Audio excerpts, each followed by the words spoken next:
One of President Biden's cabinet members rode the MetroLink into East St. Louis today. Transportation Secretary Pete Buttigieg announced more than $200 million in funding to upgrade aging and damaged infrastructure in the St. Louis region.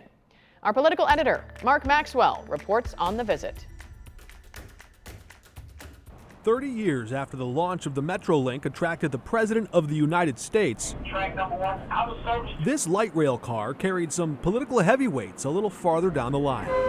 The mayor of St. Louis, 2 members of Congress, and the second most powerful member of the U.S. Senate greeted a member of President Biden's cabinet on board. Mr. Secretary, welcome to my hometown of East St. Louis, Illinois. Transportation Secretary Pete Buttigieg announced tens of millions of dollars in funding to update aging infrastructure. We want to be here to support with dollars as well as words. A big chunk of that funding going toward disaster recovery from severe floods that waylaid waterlogged rail cars on the tracks last July. A year since the St. Louis region was hit by flooding that claimed 2 lives, left thousands of homes damaged or destroyed, and I know that this community even now is recovering and rebuilding from that. MetroLink mechanics here got slammed last summer when floods did $45 million in damage. Now, $27 million in disaster recovery funds is going to replace vehicles like this that have amassed more than 2 million passenger miles. The Transportation Secretary said there's a fork in the road ahead. Because the simple reality is that disasters like what this community has faced will happen more and more often.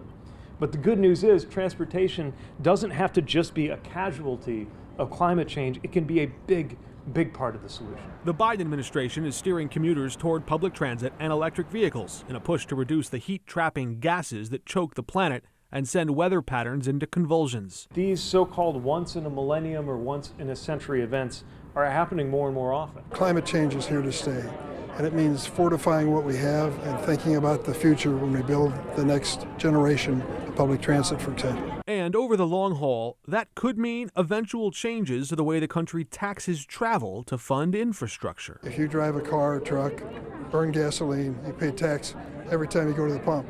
Now what's going to happen with electric vehicles? There has to be a user tax that applies to their use of the same roads and highways and bridges. Reporting in East St. Louis, Mark Maxwell, 5 on your side. President Biden's infrastructure plan will help replace rail vehicles through 2026.